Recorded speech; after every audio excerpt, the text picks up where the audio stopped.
You are watching TVP World from Prague in the Czech Republic, where we have an opportunity to speak with the former Estonian President, Kersti Kaljulaid.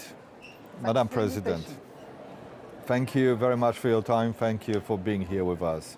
The news must have reached you, the news of the relocation of troops from Germany to Poland. That was being announced in a very interesting way, and I wonder if you care to comment on that. Is it a good thing for the region? Is it a good thing for the eastern flank? Is it a good thing for Poland? What are your views on this? Well, my understanding is not complete on this subject matter. I realize Poland was expecting a contingency of 5,000 men anyway. And indeed, we have now seen some fluctuations in where they will come from, but finally they will be there. And definitely US boots on the ground has always been a good sign. So congratulations to Polish people. However, the manner in which that was being introduced, it seems a little bit politicized. And also 3 days back, Poland heard that the rotation of the troops which were meant to come is suspended. So don't you think that is a little bit, the whole thing suggests a little bit of unpredictability in dealing with the US administration? Well, as we know, this administration operates under the mode of unpredictability, and this is what we have come to expect rather than not to expect. And I'm of course not saying it's a good thing, but it is as it is. And so far we have to say that it has maybe had an additional push and impetus for the European own consolidation behind the understanding that Russia really is a threat and we should be able to deal with this threat ourselves. After all, it's not a global threat, it's a regional threat, and Europe should be able to defend itself. And of course, this is one of my deepest sorrows, that when Barack Obama said that, listen guys, US has other obligations in this world, could you please take care of your surroundings yourself? Did nothing. It took Trump 1, now Trump 2, even more unpredictability, even more strict speaking, for us to really move. But finally we're moving, and I think we can be, well, let's say, grateful for that at least. I know that Estonian defense policy and defense posture, as well as the entire eastern flank defense posture, very much rests on a strong belief in Article 5. But having troops move to Poland may be strengthening that, but at the same time, some kind of unpredictability with the whole thing may suggest that Article 5 is not as strong and ironclad as somebody would have thought. First and foremost, many people don't know how Article 5 functions anyway. They think that if somebody attacks someone, we will automatically be there. In principle, NATO's military command has gotten pretty close to that. I mean, there are troops in Baltic states, in Poland, integrated into our own force posture. So basically, we all know that they are ready to fight tonight. So in this sense, it is like the perception has been, but this is a change. This has been changed since General Christoph Cavoli made it very clear that, I mean, we may not have time to react.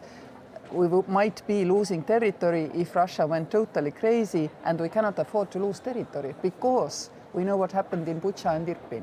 So basically, I believe that in this sense, technically and practically, NATO is very much ready. Heads of states are far more exercised than they've ever been in thinking these terms, that Russia really might decide to misread the deterrence, and actually we need to move from deterrence to defense. On the other hand, I am quite sure that, I mean, this functioning of NATO's Article 5, member states have to decide who goes to help whom, when and how, is really well exercised if you think about joint expedition force for the Baltic Sea, if you think about Nordic-Baltic 8 deep cooperation, if you think about Spring Storm exercise going on right now in Estonia, we are more ready than we are. And this is a kind of, one would say, sad but natural state of play, because, you know, risks have risen, deterrence has risen. Deterrence has to be always sufficient. Is it sufficient? Well, we can say maybe in 10 years later. And even with sufficient deterrence, I mean, if you have, an opposition which might act in desperation, you might still need to move from deterrence to defense. But I would say no panic, so far so good. Deterrence levels are considerably higher than they used to be. They're still rising. And even with this inconsistent messaging, which of course has an effect also on deterrence and risks, well, rises the risk of misreading on the opposing side. I would still say that we are definitely better off than 4 years ago when aggression, enlarged from Crimea to the rest of the Ukraine. But do you think that nations like Estonia, for example, but also Latvia, Lithuania, all the other Baltic states, can potentially be self-sufficient in defending themselves? We don't need to be potentially self-sufficient. We have Nordic Baltic 8 plus Poland, Nordic Baltic 8 plus UK, and it's not coming to somebody's aid, it's defending themselves. And we are all, I believe, in harmony, full harmony in thinking about these things. So definitely we are not alone. If you look at Nordic Baltic alone, even Mark Carney in Davos recognized this as a middle-sized power nowadays. And I think this cooperation between Nordics and Baltics, which has been always close, but now is also in the military sphere, out of the necessity, much closer than it used to be. Sweden, Finland coming into NATO has actually made NATO's eastern flank far more strong than we could ever have been 10 years ago that it could be. So, Madam President, you have spoken about the use of a scenario involving Russian takeover of Narva. No, I have not been. You have spoken in the sense that we shouldn't be speaking about it.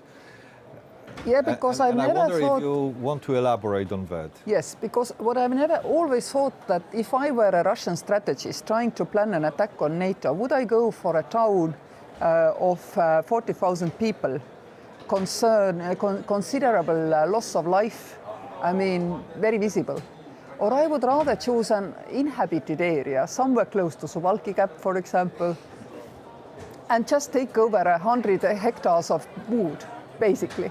And then I think that in previous days of NATO, when I was speaking it, nowadays I don't think that this strategy will be any more fruitful for Russia than it could have been. But 5 years ago, imagine, I mean, you have Russian troops close to Suwalki Gap, nobody's dead. Mm-hmm. And would we then, it will be an Article 5, no discussion. But then indeed, I mean, without this kind of 4 years of hot exercises, which we have been doing now, do you think the decision to go and, I mean, start war between NATO and Russia for some trees would have been evident that this will be how people will reason? I don't think so, but we have moved, and that is why I believe that deterrence now is much better than it was 5 years ago. Do you think that repeating the scenario is somehow harmful to NATO, like talking about that scenario? Narva or Suwalki? Yeah, well, I think we need to, I mean, it's obvious that militaries are exercising, I mean, looking at the weak spots. There are others. There is, for example, northern Norway, Svalbard area. There is Finland with its 2,000 kilometers of land border with Russia. We only have 200 of land border. So you see, I mean, I'm sure that, I mean, you will find a scenario for any one of these. And this is exactly what deterrence is. We need to have a scenario and we need to be prepared and we need to signal that we are ready. I know that in recent days and weeks, Baltic states have been targeted by drone incursions. And in the case of Lithuania, it even led to an alert for the entire nation to seek cover. Do you think that Poland, Baltic states are sufficiently ready to deal with this kind of a hybrid threats? First, I believe it was Poland itself which first came under this kind of drone excursion, and I wouldn't say it was targeted, but it happened. And similarly, I mean, it has been happening now in the Baltic states, and you actually had a loss of life because of that drone incident. We have been lucky as so far. One drone was shot down by a Romanian fighter over one lake in Estonia, so we defused it. We were ready in this sense that the drone was discovered, that, I mean, it was confirmed that it is indeed a danger and it was shot down. But obviously we need to have, like Ukrainians do, a multi-layered system, because shooting every drone with a rocket is just not cost effective. So basically what we need to build is a layered system, which Ukraine is the only one who knows how to do. And we all know that Ukraine has actually considerably raised its political capacity in Middle East by the ability to offer this kind of layered air defense ideas and how to build them. So yes, we are better than we were when this incursion happened in Poland, when everybody was totally unprepared. And I believe in Romania several drones have landed. Now we are better, but we need to continue because, I mean, this is right now, like always in the war, technology, well, unfortunately, war pushes technological development very fast. And finally, I wanted to ask about military mobility, and especially, you know, from the point of view of, you know, making the Article 5 practicable. Yeah? If there was an emergency situation in the Baltic states, the defense of the Baltic states would depend on transfer of troops and equipment from Western Europe to the Baltic states. Mm-hmm. Do you think Baltic states are ready for that? You know, for infrastructurally? To allow troops to be loaded. Yes, only yesterday we actually opened a dual-use port in Baltic, which is specially revamped. I mean, in peacetime it basically is meant for windmills and sea wind park construction, but it can take heavy load. Yes, certainly. And there are other areas where we have well fortified the system of access. But also, I think none of us, even Poland, should not ignore the capability of Nordic air fleet, which is more than 200 fighter planes strong, to guarantee that at least airlift access to the Baltic states will remain there, even if the scenario were to go through Suwalki Gap, for example. So basically, we are again better off because the northeast flank is just stronger. But there's also roads and rail. And here I understand that Estonia has been advanced in completing its part of Rail Baltica, but there's some slowness on the part of Latvia. Is it correct?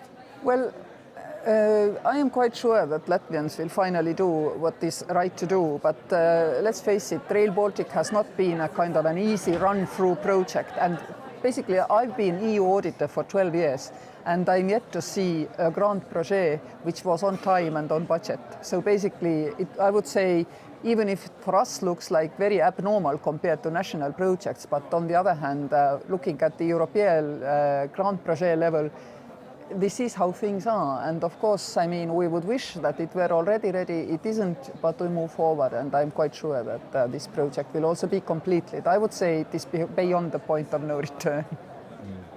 And finally, Madam President, just a question about like, you know, the arrangement for providing region with security. Do you think that, you know, NATO is obviously NATO, it's out there, Article 5 is out there, but don't you think that the region needs to strengthen, you know, its cross-national cooperation between Baltic states, Poland, Germany, you know, the Nordics? Is it not the future and way forward for us? But absolutely. I've always said, since Emmanuel Macron started to talk about strategic independence for European countries within NATO, I've always said that, I mean, even to American friends, what's the worry about strategic autonomy? Europe does one thing really well. It kind of cohedes the financing. And if you finance things through Europe and NATO takes care of the technical aspects, it's a fantastic combo. And I think we are gradually coming there, indeed, through the first decision to not to finance our own military spending, but the Ukrainian military spending. So I think things are falling into the place where I envisaged them they should fall, let's say almost 8-9 years ago now already. And I think everybody's doing their part. French are offering to expand their nuclear umbrella. And this is well within their capabilities, because after all, it means exercising with other conventional troops, not that big spending rises. Germany is capable of doing conventional military build-up because they have fiscal space, which French, for example, don't have. So everybody's doing what they can to offer security for everybody else. And we know that we at the eastern flank are those who have to be very often also the eyes of the alliance. And this is what is our role. So indeed, we need all to cooperate. And I believe that you also know that also the cooperation between Baltic states and Poland well, is ever deepening, if you wish. Thank you, Madam President. Much appreciated. My name is Marcin Zaborowski, and you've been watching TVP World from Prague. I've been speaking with the former Estonian President, Kersti Kaljulaid.